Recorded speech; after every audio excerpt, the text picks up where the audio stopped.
আসসালামু আলাইকুম ও নমস্কার। আশা করি সবাই ভালো আছেন। বন্ধুরা, আবারও এক নতুন ব্লগে আপনাদের স্বাগত জানাচ্ছি। আপনারা যখন ফিল্ড দেখতেছেন, সেই ফিল্ডেই আমরা সবাই মিলে আসাম পুলিশের জন্য প্রস্তুতি চালাই। ফিল্ডে কিছু কাম বাকি ছিল, সেই জন্যই আমরা সবাই মিলে দুপুর 11টায় চলে আসলাম ফিল্ডে কাম করার জন্য। আজকে আমরা কি কি কাম করি লাস্ট অব্দি দেখার জন্য অনুরোধ রইল আপনাদের কাছে। এই দুইজন মাটি সরাচ্ছে, তারপর বাঁশ কেটে আনা হলো। বাঁশ কেটে এটা 4 ফুট করে টুকরা করতে হবে।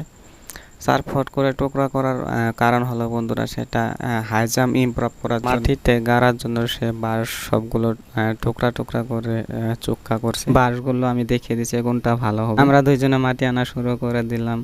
কামগুলো সবাইকে ভাগিয়ে দিয়েছি যে এটা তোর করতে হবে, সেটা ওর করতে হবে। আমরা আগে তার মধ্যে থেকে শক্ত মাটিগুলো সরিয়ে দিয়ে বালু মাটি ফেলাচ্ছি। দেখুন, দুপুর 12টা বাজে আকাশের ভিউটা কি সুন্দর লাগছে। আমার তো মন ভরে গেল আকাশের ভিউটা দেখে। সেবারে তো লোড দিছে বন্ধুরা, আমরা নিতে পারছিলাম না। দেখুন, বাসটা বেঁকা হয়ে গেল। আমি তো নিতেই পারছিলাম না বন্ধুরা, ফেলে দিলে শরম পাবো, সেই জন্য আমি কষ্ট করে হলেও নিয়ে যাচ্ছি। দেখুন, আমরা নিয়ে যাচ্ছি এইখান থেকে নিয়ে প্রায় আমাদের এখান থেকে 50 মিটার দূর হবে। আমরা কাম করবো, সে বসে থাকবো, তা তো আর হয় না। ও তাকেও লাগিয়ে দিলাম কামে। বন্ধু, তুইও কাম কর, তুই কেন বসে থাক। তারপর সে কাম করছে, আমরা অল্প রেস্ট নিচ্ছি।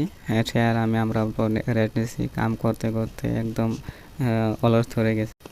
তারপর আবার শুরু হলো আমাদের মাটি। বন্ধুরা, কি বলবো, আজকের রোদটা অনেক গায়ে লাগছে, তথাপিও আমরা দুপুর 12টা বাজে কাম করছি। বন্ধুরা, আপনারা ভাবতেছেন সেই খুঁটিগুলো কিসের জন্য গাড়ছে। সেই খুঁটিগুলো আসলতে হাই জামি পর্যন্ত গাড়া হচ্ছে।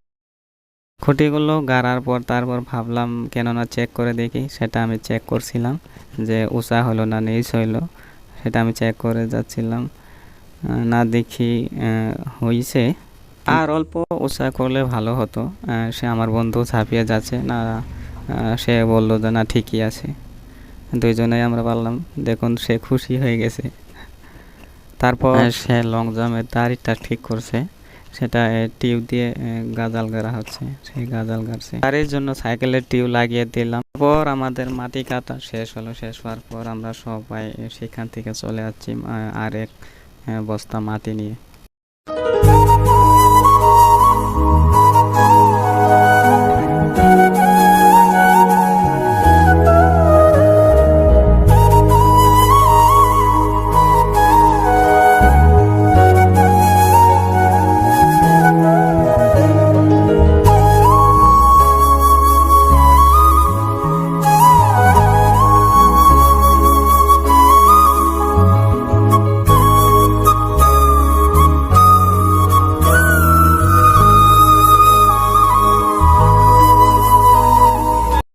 মাটি ফেলানো শেষ হওয়ার পর সে গর্তটা পুড়িয়ে দিচ্ছে কোদাল দিয়ে। আমরা সবাই মিলে গর্তটা পুরানো আরম্ভ করলাম। আরম্ভ করে বালুগুলো মধ্যে মাঝখানে দিয়ে আমরা গর্তটা পুড়ে দিলাম, যেন লাফ মারতে সুবিধা হয় আমাদের। আশা করি ভিডিওটা আপনাদের ভালো লাগবে।